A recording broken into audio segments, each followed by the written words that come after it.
Well, let's go straight to our Deputy Political Editor, Sam Coates, who is in Downing Street outside number 10. Sam, already rumours flying around. What do we know?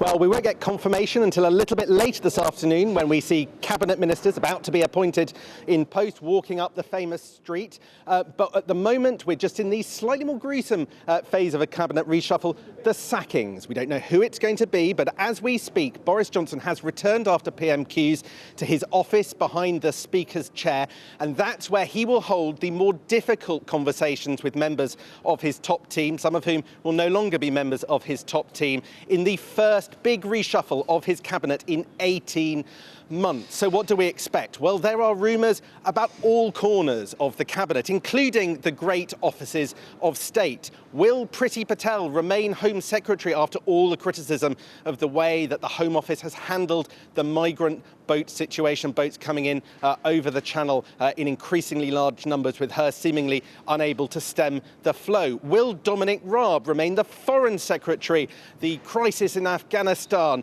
he acted like a lightning rod for lots of criticism over him, his holiday, the way he handled the situation. Some in Tory circles asking whether he is suited to the Foreign Office. He's the first Secretary of State. He's a Deputy Prime Minister in all but name. He stood in for Boris Johnson last year when Boris Johnson had to go to hospital with COVID. But the criticism over the last few weeks has been stinging. Will Dominic Raab survive? Then other names in the top tier of the cabinet. Gavin Williamson, probably the most often mentioned, the embattled Education Secretary. He's had to deal with the difficult situation on schools, often with stumbling media performances and criticism about the decisions, the kind of back and forth, the hokey-cokey about whether or not schools would remain open through the pandemic. Much of the decision-making, of course, foisted upon him by number 10, but nevertheless widely expected not to remain in that post. The test for some in his own party is whether or not he leaves government altogether and is sacked because of what some perceive as poor performance, or whether or not Boris Johnson, who relied on Gavin Williamson to get elected, actually survives in another role. He knows Northern Ireland very well. Could he end up as the Secretary of State there? Other embattled ministers could hang on or could go. We're looking at people like Robert Jenrick. Reports over the weekend that his flagship housing policy looks likely to be significantly watered down in the face of opposition. Who could be the winners? Well, one name often mentioned is Liz Truss, currently the Trade Secretary. She's been doing the first of those series of international trade deals, most notably with Australia. She's looking to start work with America, but she's very highly rated amongst the party. Could she go up if a vacancy it does open up?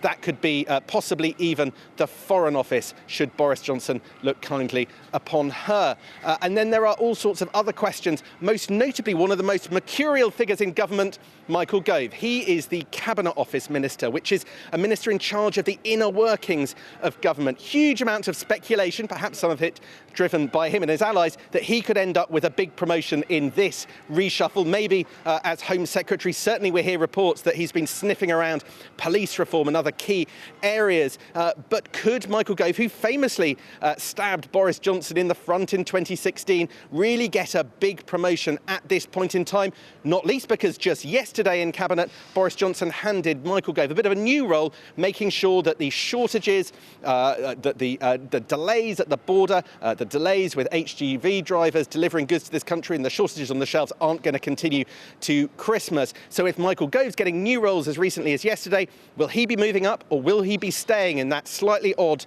role as Cabinet Office Minister? Another long-standing minister that we don't know the future of, Brandon Lewis. He's in the Northern Ireland Secretary. Big change in Northern Ireland, obviously affected by Brexit. You've got political change there with the DUP tanking in the polls. Big questions of what will happen in Northern Ireland in the May elections, where Stormont goes to the polls. Will Boris Johnson want to reset the relationship over there, or has his work trying to calm tensions there actually played off and Boris Johnson decides to keep Brandon Lewis in post? Two people who are almost certain to be safe. Well, there's Sajid Javid. He's the new Health Secretary. The last time we were standing in Downing Street doing a reshuffle, it was Sajid Javid being sacked as Chancellor in a row, curiously enough, about who should be his advisors. That was the height of the Dominic Cummings era. Now Sajid Javid back in favour, and given that he's only been in post a few weeks after the departure of Matt Hancock, he is almost certain to stay. Another person probably feeling more comfortable than most, that is Suella Braverman. She was only reappointed as Attorney General last week after coming back off maternity leave. So unless she gets promoted, it would be very strange indeed for her not to stay in her job.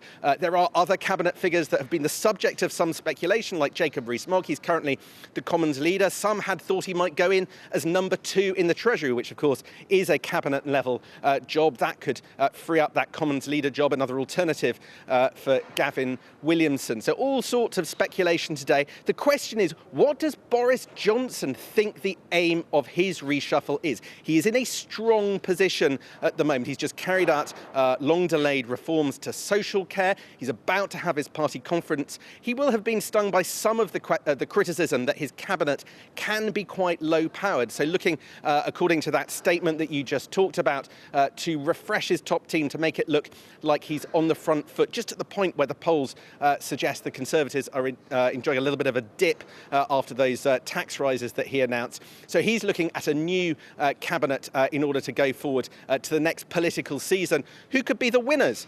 Well, some of the names that have been in the frame to go up in this reshuffle, figures like the Minister Kemi Badenoch. She had been tipped for the education brief. She has played quite a strong role in the culture war narrative of the last few months, but also is highly regarded inside Downing Street. Former Spectator employee, she's tipped to go up.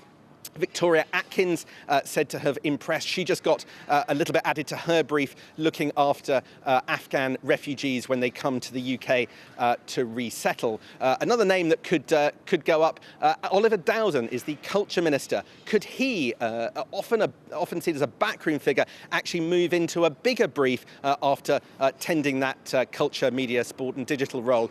One of the berths for him could be the education department. And then there's the question really of who gets sacked altogether from cabinet. If you need to bring people in, then you'll have to get people out of your top task. That will be the job that Boris Johnson is doing as we speak, and then in a few hours we will learn the winners.